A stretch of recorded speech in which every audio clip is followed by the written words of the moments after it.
how many sprites has he got down here? That's crazy.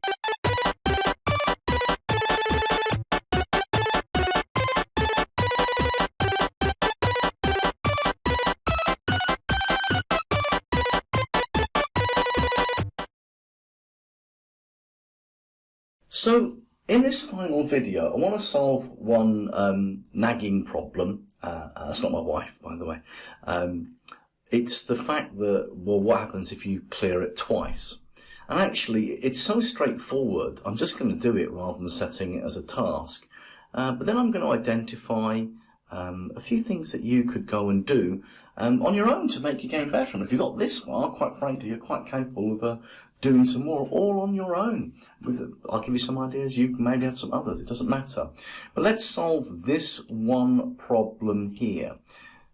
I need to use this one. It's called the modulo function. And you're thinking, I have no idea what that means. And the answer is, yes, you do. It's known, basically, I don't know what it's called, remainder. You see, the thing is this. If score modulo 110 is equal to 0, what that is basically saying is, take whatever score is, divide it by 110, and calculate the remainder. So if my score is 110, the remainder is 0. 110 divided by 110 is exactly 1. If my score was 150 modulo 110, my remainder would be 40. 150 divided by 110 is one lot of 110 and 40 left over. If my score was 220 modulo 110, the answer is it divides into 2 exactly, and the leftover, the remainder, is 0.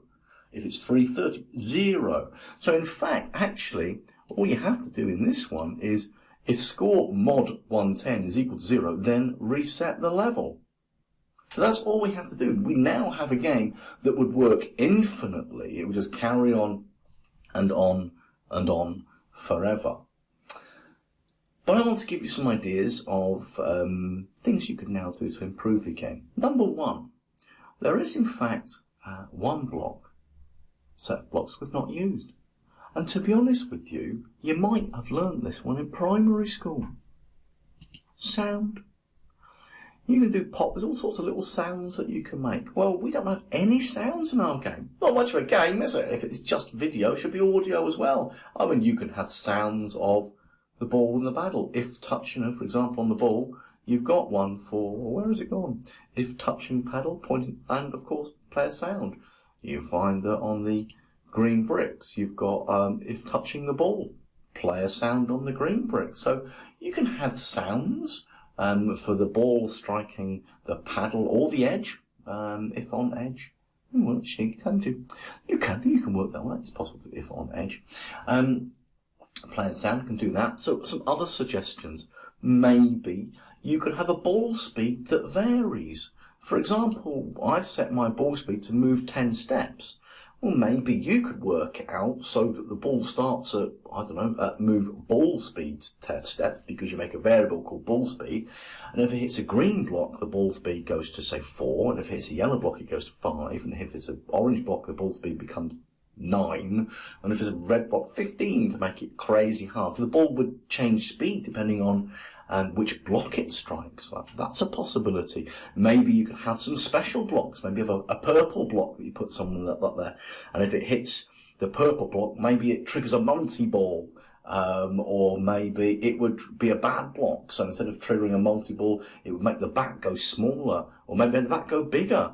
Up to you. Maybe you can change the brick patterns. At the end of the day, I have one brick pattern at the moment, which is this, for define green brick. But I could have another type of brick pattern, and maybe I could have define green brick 2, and maybe when you set up a level, I don't know, it randomly chooses one of the brick patterns, so they wouldn't always start like that. Maybe it would start differently, but if you do that, you need, oh gosh, you still need to make sure you've got the same number of bricks. It has to be 11 green bricks, otherwise your modulo is not going to work. Maybe actually that's not a great idea, but it's up to you. This is the point where, put your own spin on it.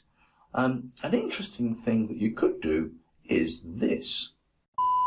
Okay, so the interesting thing you can do, of course, is that you can go to Scratch, and on Scratch, I mean, if you want to sign in or join, I don't know how you're doing things, it's totally up to you, but one thing we can do is that we can search Scratch for other people's versions of Breakout.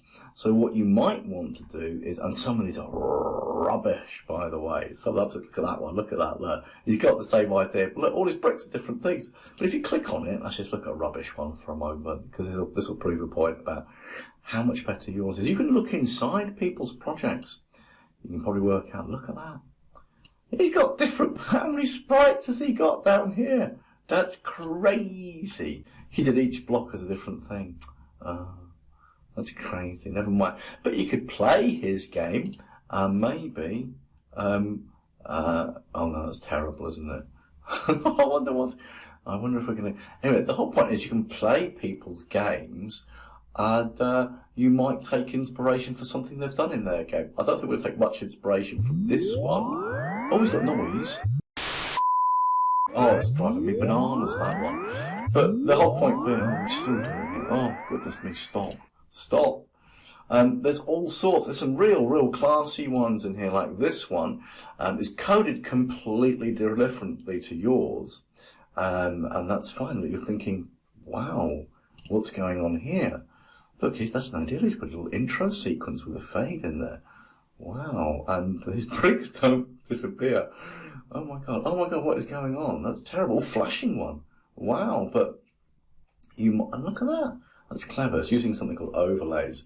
But he's got his scores and stuff down the bottom. But you might just play a few and you might go, oh, that's a really good idea. I'll stop that now. I will incorporate that particular idea in his Breakout game, or hers, of course, it's a bit sexist on my part, into my own. So yeah, just head to Scratch and search for Breakout and play a few of them, and then decide what you're going to do. Oh, this one's got a death zone. Bit grim.